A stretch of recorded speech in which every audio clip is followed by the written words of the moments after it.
계속해서 지금 요한복음을 통해서 주시는 은혜를 나누고 있죠. 자, 지난주에는 가나의 혼인잔치죠. 이제 다 기억하시네, 이제는. 네, 그렇죠. 자, 가나 혼인잔치를 통해서 주시는 은혜가 무엇이었습니까? 무엇보다 주님은 물을 포도주로 바꾼 이적을 통해서 자신이 바로 하나님의 아들이심을 나타내셨죠.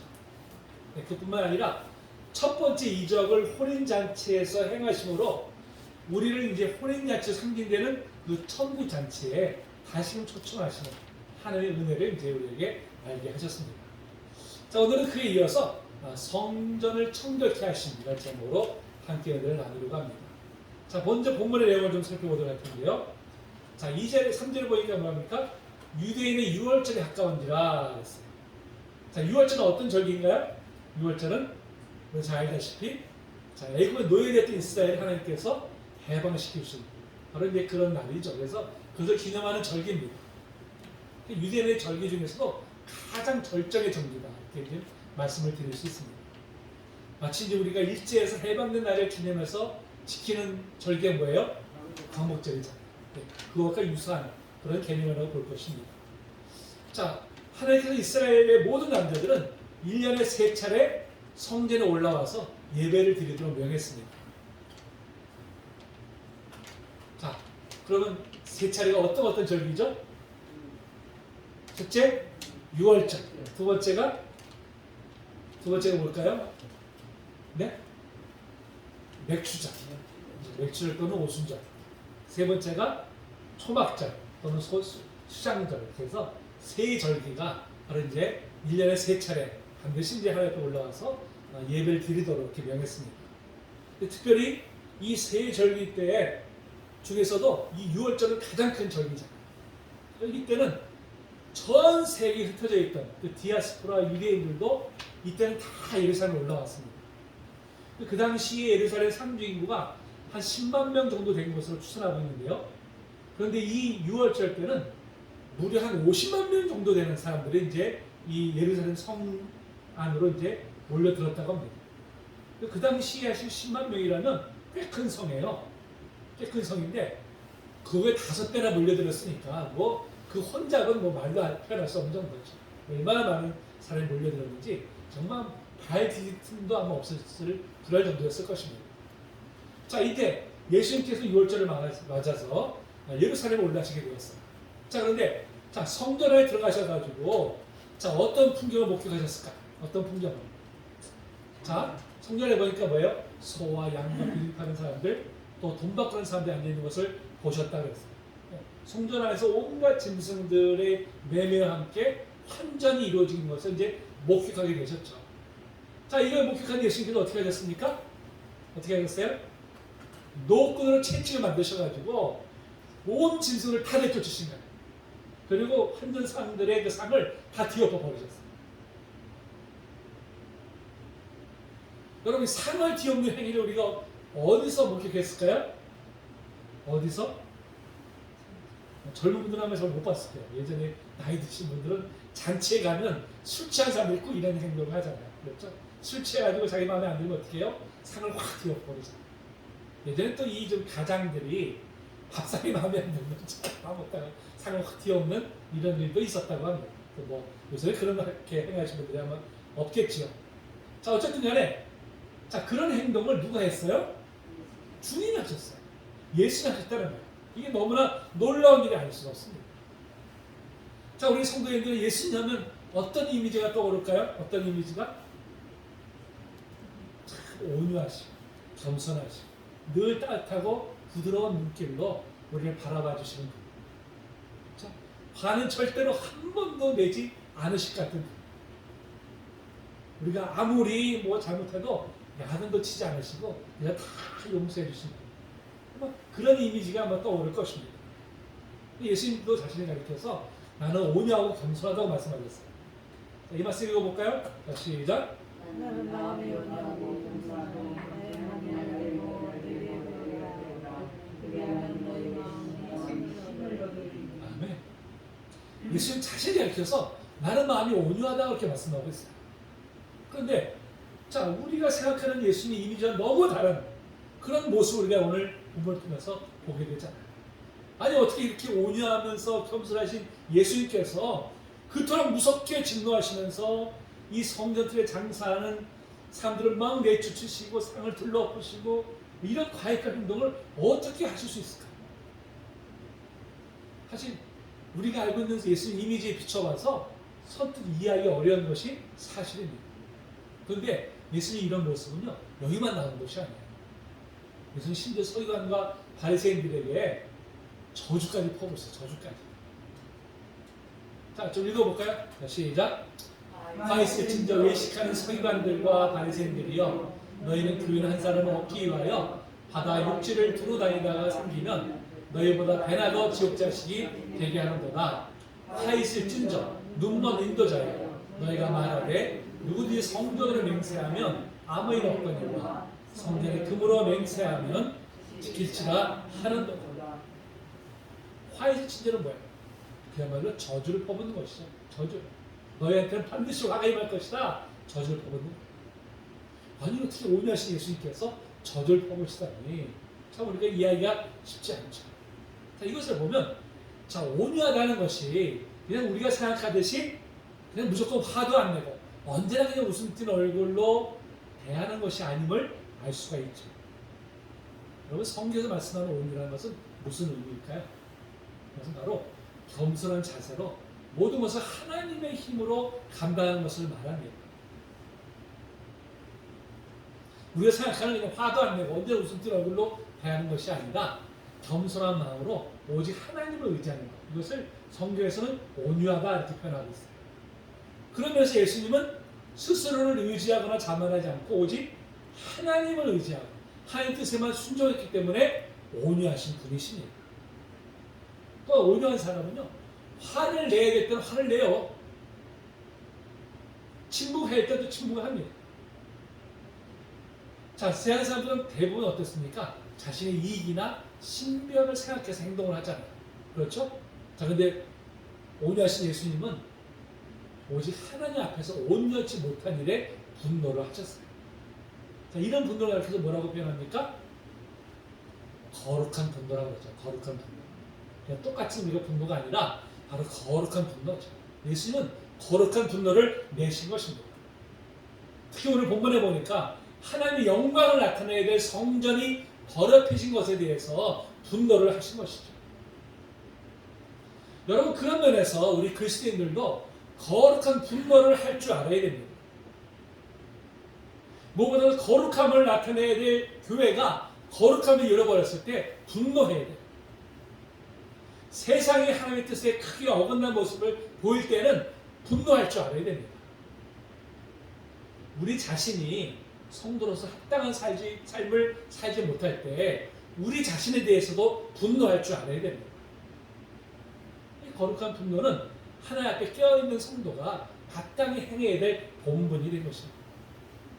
또한 거룩한 분노야말로 우리를 하나님 앞에 바로 서게 하는 원동력이 되기도 하는 것입니다.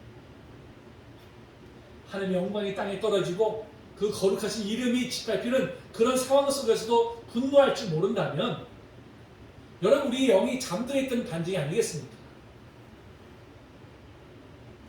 거룩한 분노로서 나를 일깨우고 세상을 일깨우고 우리 모두가 되기를 축복합니다. 자, 그렇다면 예수님께서 왜 이렇게 상을 뒤엎으시는 과격한 행동을 하셨을까요?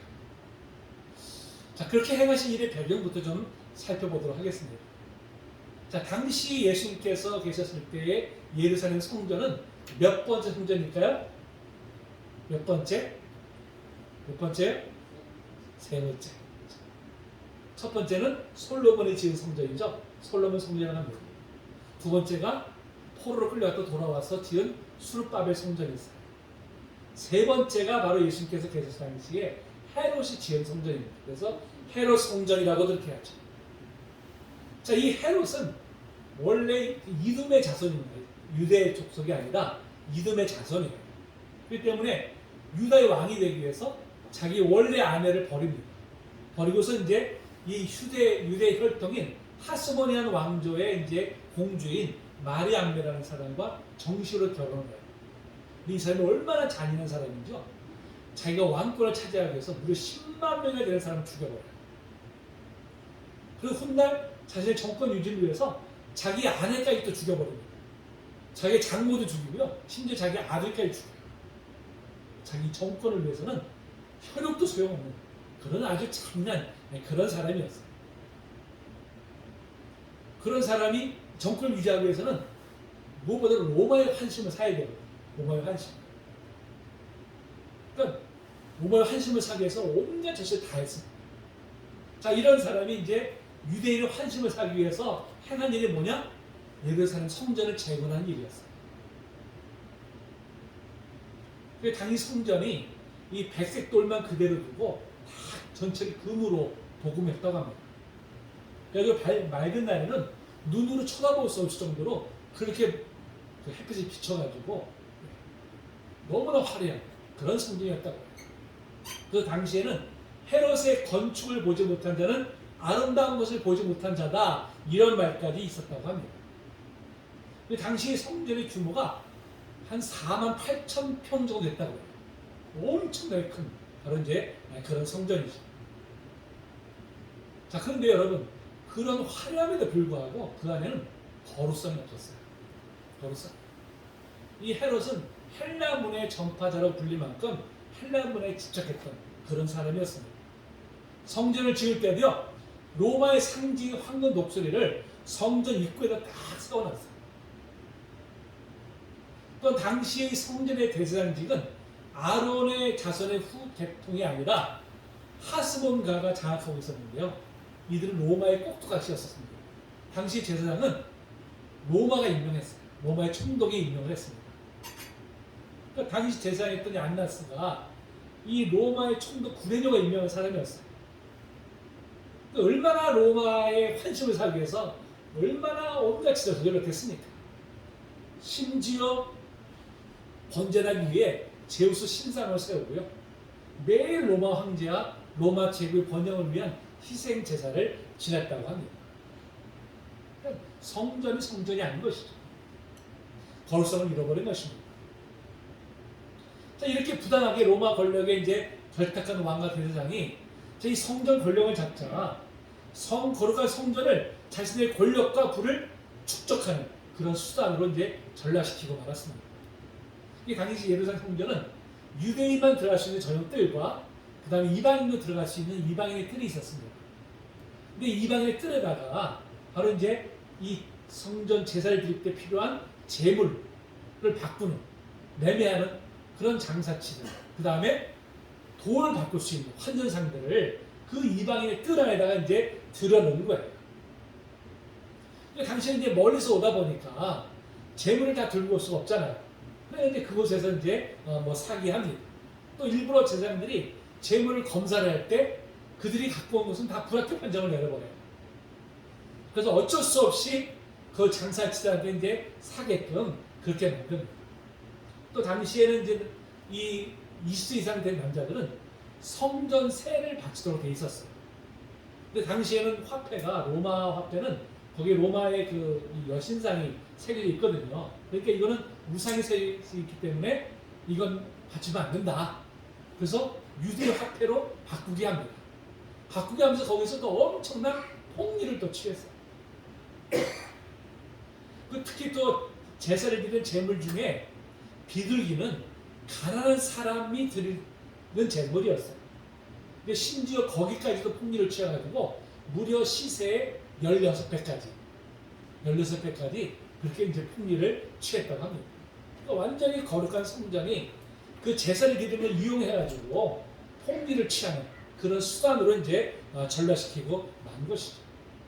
그걸 목격한 예수님께서 진노하셔가지고 바로 이제 그들을 다 상을 띄어 그들을 이제 내어 쫓으신 것입니다. 이렇게 성전에서 이 장사하고 있던 장사치를 쫓아낸 사건을 가리켜서 성전 정화 사건이라고 합니다. 여러분, 성전의 핵심 가치는 무엇일까요? 성전의 핵심 가치, 희생제사예요. 희생제사. 하나님께서 성전에서 희생제사를 통해서 우리의 죄를 사해 주시겠다고 약속하셨습니다. 그런 면에서 희생제사의 또 핵심 가치는 바로 제물이죠. 제물. 자, 근데 예수님께서 제사의 핵심 가치 희생제물을 어떻게 했어요? 다 내쳐져 버리셨어요. 전부 다. 그러면 제물을 드릴 수가 없잖아요. 희생 제사를 드릴 수가 없잖아요. 그러면 성전은 어떻게 돼요? 효용 가치가 어떻게 됐습니까? 더 이상 효용 가치가 없게 된 것이잖아요. 제물을 드릴 수가 없으니까. 제사를 드릴 수가 없으니까. 바로 예수님은 하나님의 경외함이 없이 오직 기득권자의 이득을 위해서 형식적으로 드리는 이 성전 제사는 이제 그 효용을 다했고 이제 새로운 제사가 필요함을 바로 이 사건을 통해서 보여주신 겁니다. 자, 근데 여기서 우리가 한 가지 의문점이 드는 것이 있습니다. 한 가지. 자, 이 성전 정화 사건을 요한복음은 어느 때 일어난 것을 기록하고 있습니까? 예수님께서 사역 초기에 일어난 것으로 기록하고 있어요. 근데 여러분, 마태, 마가, 누가, 공과 복음을 보면요, 다 언제 일어난 걸 기록하고 있습니까? 고난주간 때. 예수님 십자가에서 달려 죽으시기 바로 며칠 전에 일어난 것으로 그렇게 지금 기록을 하고 있습니다. 자, 무엇 때문에 이런 차이가 있는 것일까요? 무엇 때문에? 자, 여기서 크게 두 가지 견해가 있어요. 두 가지 견해가. 자, 첫째는 이 성전 정화 사건이 원래는 공간복음 내용과 같이 예수님의 사역 말기에 있었던 사건인데 이 요한복음에서는 일부러 이것을 초기에 일어난 것으로 그렇게 기록했다는 거예요. 왜 그랬을까? 이 구체대로 성전이 이제 타락으로 인해서 그 기능과 흉도가 다했기 때문에 바로 예수님이 바로 새로운 성전이심을 나타내기 위해서 이 사역 초기에 일어난 것을 이렇게 기록했다는 견해입니다. 자, 또 하나의 견해는 뭐냐면 성전 정화 사건이 두 번 있었다는 견해예요. 요한복음에 일어난 사건은 사역 초기에 있었고 공업복음에 일어난 사건은 바로 이제 사역 말기에 있었던 것이죠. 두 번이 일어났었던 것이다. 사역 초기에 이렇게 성전 정화를 했는데 여전히 변화되지 않은 것이죠. 그러니까 다시 말기 때 다시 한번 성전 정화를 하신 것이다. 이렇게 보는 견해입니다. 근데 이 두 가지 견해가 어떤 것이 옳은지는 우리가 정확하게 판단될 수가 없어요. 둘 다 나의 타당성이 있습니다. 다만 저는 이제 후자로 봅니다. 두 번 있었다. 왜? 성경이 기록하고 있으니까. 성경이 이렇게 기록하기 때문에 그냥 두 번 일어난 사건으로 이렇게 저는 이제 보고 있습니다. 어쨌든 그게 한 번이라든지 두 번이든지 그게 중요한 것이 아니고요. 그 자체에 우리가 한번 초점을 맞춰보겠습니다. 자, 예수께서 장사치들을 내어 쫓으시면서 자, 뭐라고 말씀하셨어요? 내 아버지의 집을 장사하는 집으로 만들지 말라. 장사하는 집을 만들지 말라. 거룩하지 않게 정말 참되게 드려야 될 제사가 이 종교 기득권자들과 장사치들의 배를 불리는 도구로 전락되는 것에 대해서 분노하시면서 이렇게 말씀하신 것이죠. 자, 근데 이 말씀을 공간복음에서 이렇게 기록하고 있어요. 자, 한번 읽어볼까요? 시작. 그들에게 이르시되 기록한 바 내 집은 기도하는 집이라 일컬음을 받으려 하였거늘 너희는 강도의 소굴을 만들도다 하시니라. 아멘. 하나님의 성전이 어떤 곳입니까? 만민이 기도하는 집이에요. 그런데 대장을 비롯한 장사치들이 성전을 폭리를 취하는 강도의 소굴로 만들었다는 것이죠. 이제 강도의 소굴이라는 것은 강도가 약탈해서 그 약탈한 물건들을 모아놓은 것, 그것을 이제 가리키는 것입니다. 자, 이 말씀은요, 이사야서 56장 7절과 예레미야서 10장 11절 말씀을 인용한 말씀입니다. 한번 같이 읽어볼까요? 자, 시작.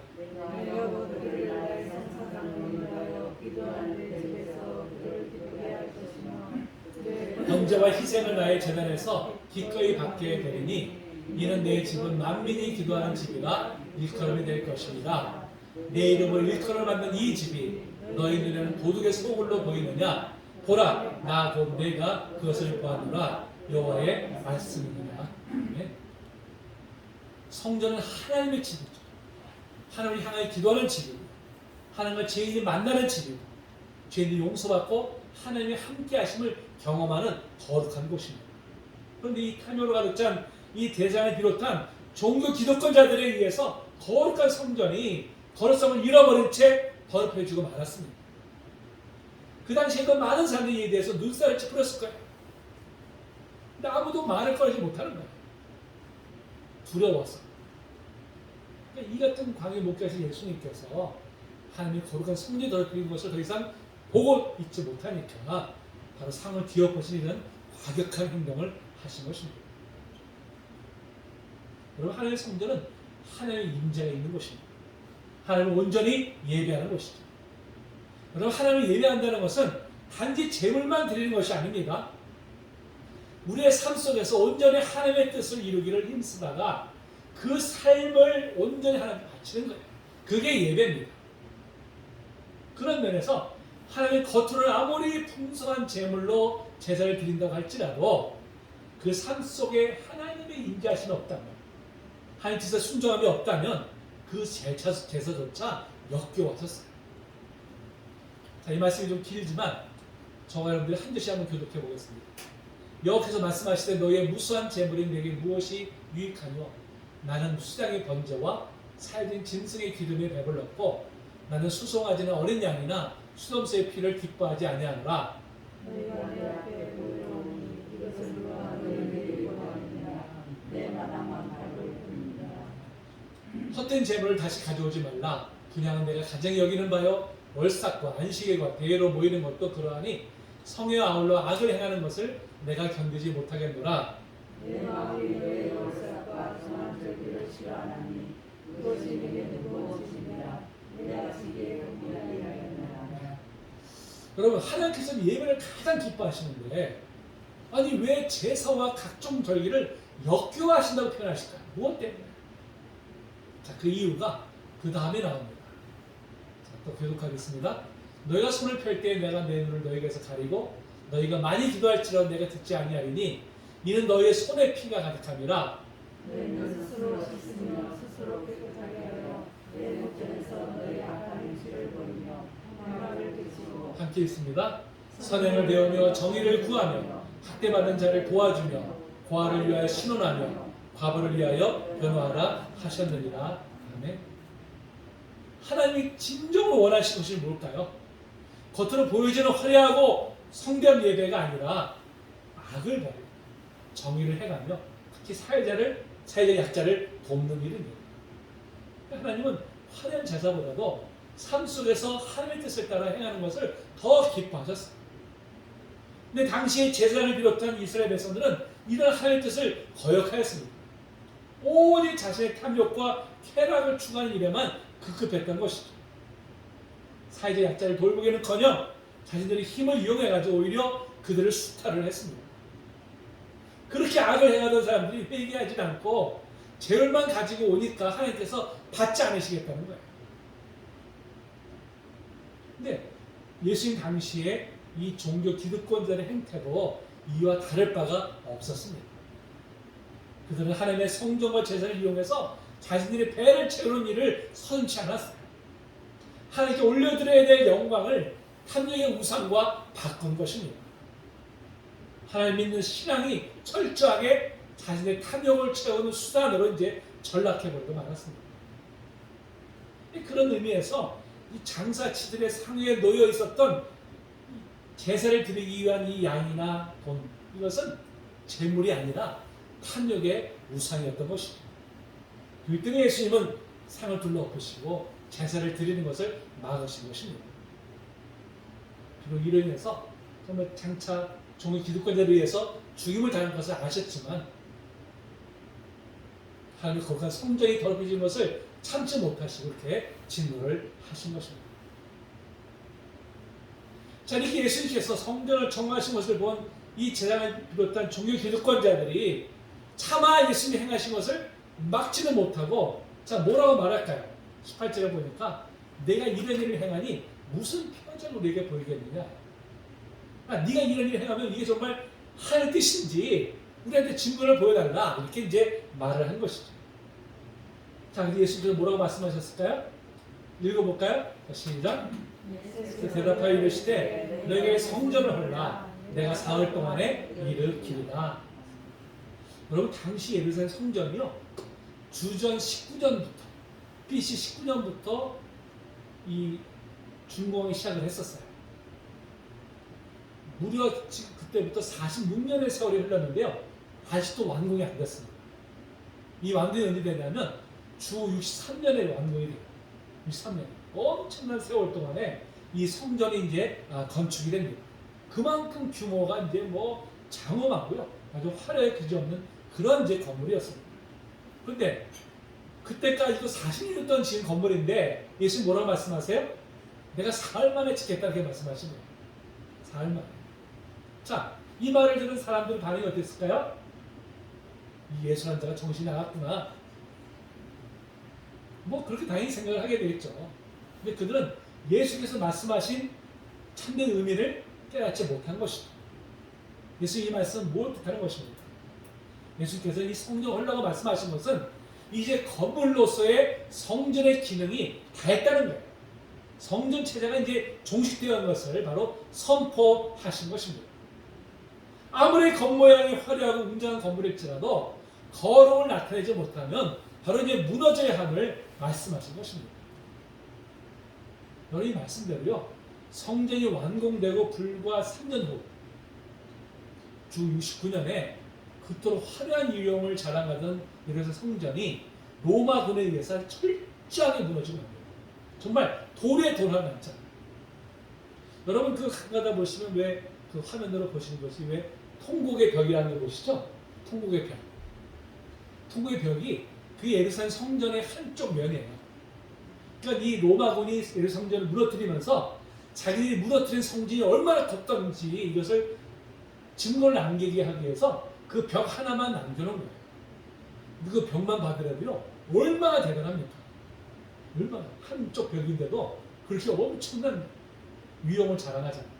그만큼 화려하던 성전이었는데 순식간에 다 무너져 버립니다. 누가 무너뜨렸어요? 로마군이 하나님이 하신 거예요. 하나님께서 거룩함을 잃어버렸기 때문에 스스로 무너뜨리게 하신 것이죠. 스스로. 여러분 한국교회도 하나님 앞에 바로 서지 못하면 하나님께서 무너뜨리실 것입니다. 한국교회가 말씀 앞에 바로 서지 못하면 이런 참혹한 일을 겪을 수 있다는 것이죠. 그래서 우리가 정말 말씀 앞에 깨어 있어야 될 이유가 바로 여기에 있는 것입니다. 자, 예수님께서 하신 이 말씀에 대해서 요한은 나름대로 해석을 내놓고 있는데요. 자, 뭐라고 해석하고 있을까요? 오늘 21절에 보니까 그러나 예수는 성전된 자기 육체를 가리켜 말씀하신 것이다 이렇게 말씀하고 있습니다. 자, 성전된 자기 육체를 가리켜 말씀했다. 이게 무슨 의미일까요? 이것이. 자, 성전은 하나님의 임재의 상징이죠. 하나님을 만나는 곳이잖아요. 그런데 이스라엘이 이 죄악으로 인해서 에스겔서 8장에 보니까요. 하나님의 영광이 성전을 떠났다고 말씀하고 있습니다.